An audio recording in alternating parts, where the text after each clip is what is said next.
One of the most challenging parts many of us face is the inner critic or critics. This part can be harsh, judgmental, and relentless.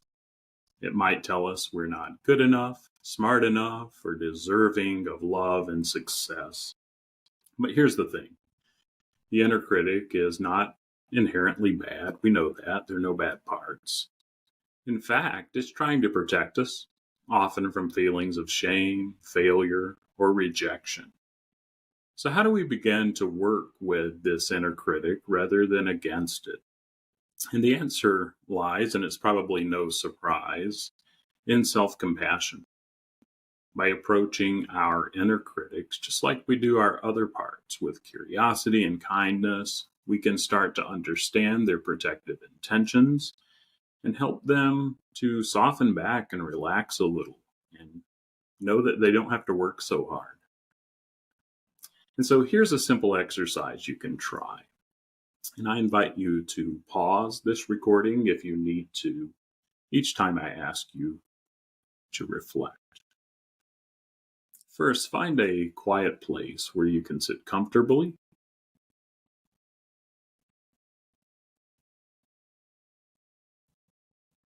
Take a few deep breaths and allow yourself to settle into the present moment.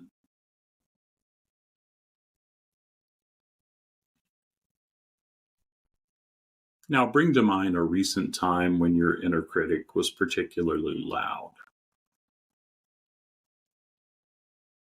Maybe it was criticizing your work, your parenting, or your appearance.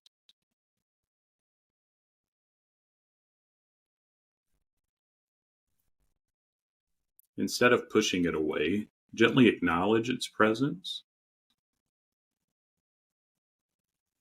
You might say something like, "I see you and I know you're trying to help me in your own way."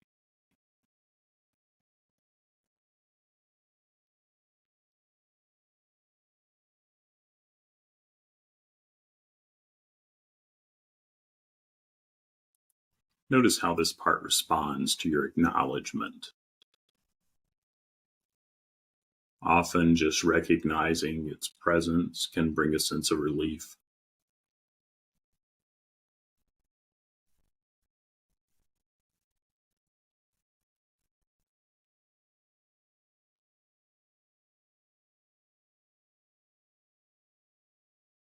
Next, see if you can get curious about this inner critic.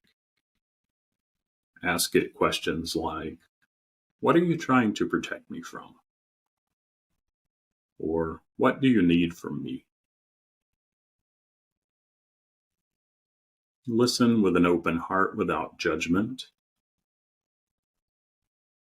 You might be surprised by the answers you receive.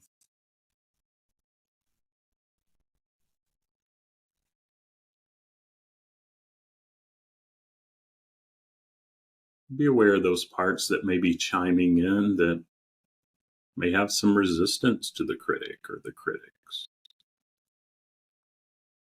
Let it know that it's valid and see if it could soften back for just a bit, knowing that it can have a chance for some time to share in the future too. But for now, we're trying to get to know this critic a little more.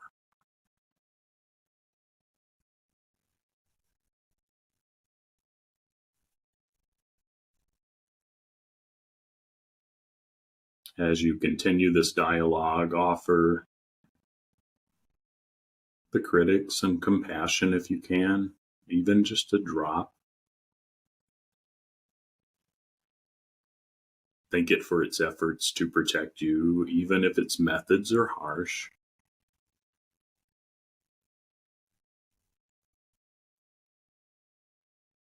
Let it know that you appreciate its intentions. There might be a gentler way to achieve the same goal.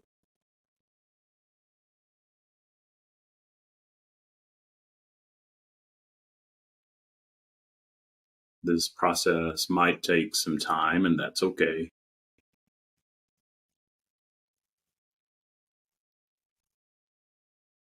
The key is to approach it with patience and understanding.